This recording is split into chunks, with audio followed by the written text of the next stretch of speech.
Good evening! Yan. Nakatanggal lang ka ba?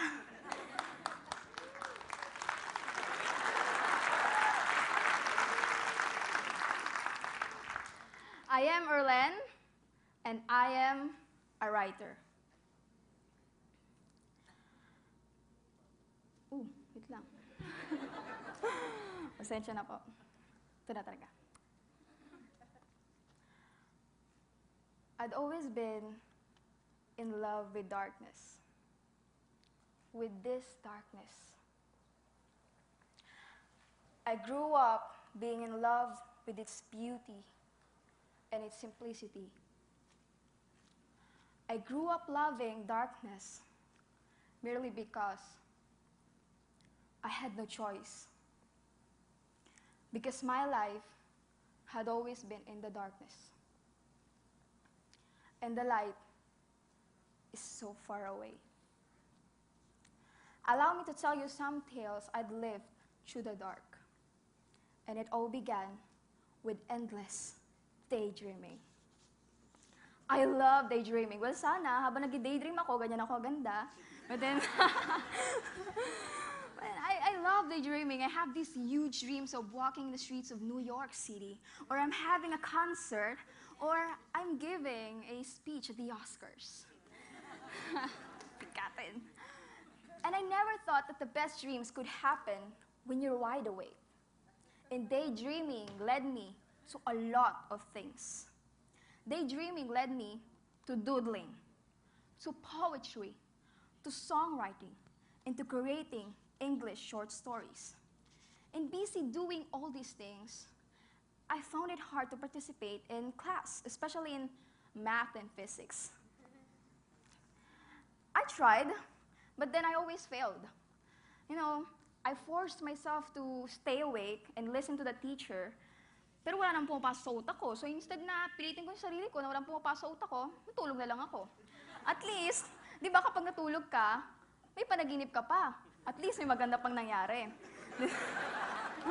Then I'd only wake up to say thank you and goodbye and taas na orisalenyo to our teacher. Ganyan ang buhay.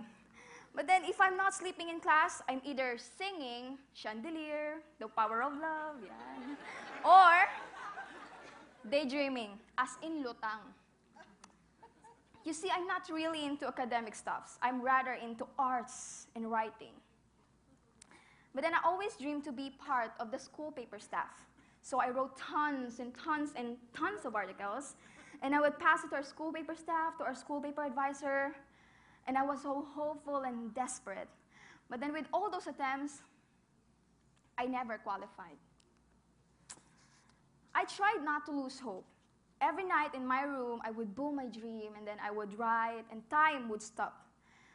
But then there were these times when my mama would come into my room, and she would scream at me, saying that I should have been sleeping at the time of the night. But then I just couldn't. I just couldn't sleep without writing. But then right away, she would turn off the lights. And I'd be there in the dark, crying, still wanting to write.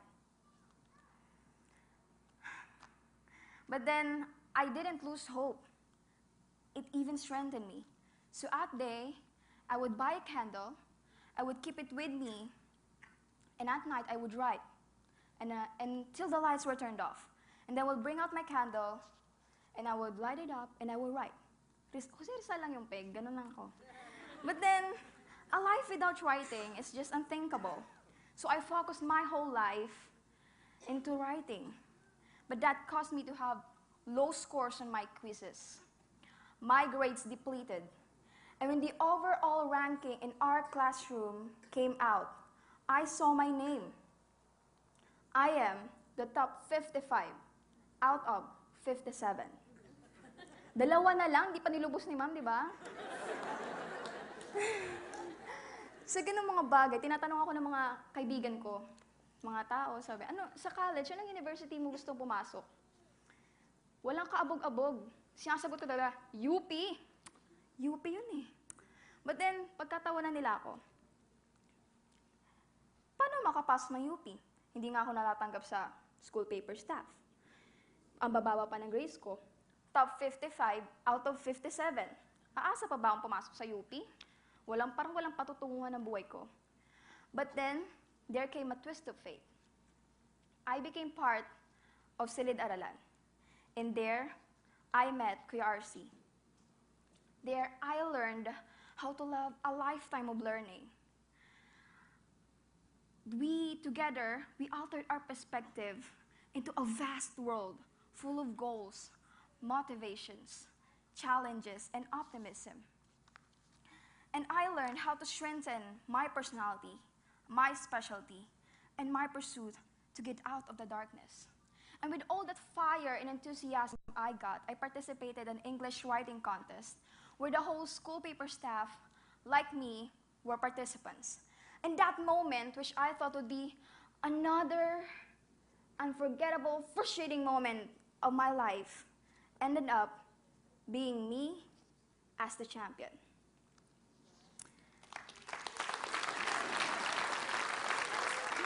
With that breakthrough, you can't imagine how excited I was when I learned that Silid-Aralan partnered with a foreign university. Hashtag foreign university. Kumbaga, iba na yung magtuturo sa amin. But then when I learned that it was Yale University, I thought they were the makers of podlocks.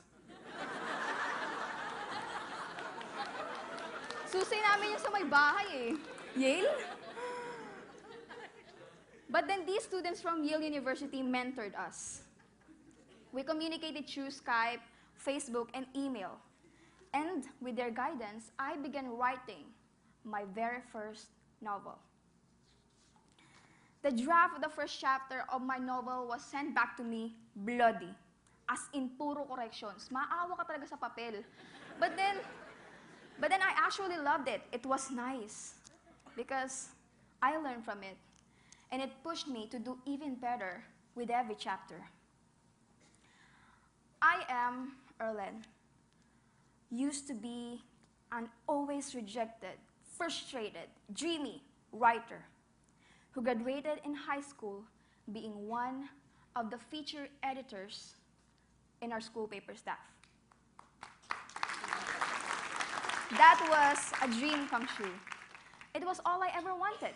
But then, I was also able to finish a novel that is now being edited in Yale University. My mom, who used to turn off the lights while I was writing, is now my #1 fan. I am Erlen, always asleep, lutang sa klase. But then, I thought, wala nang patutungo ng buhay ko. At sinasabi ng mama ko sa akin, tanong niya ako, paano ka sa college kung magsusulat ka? Anong university papasukan mo? I didn't have an answer. But on January 12, 2015, I gave her the answer.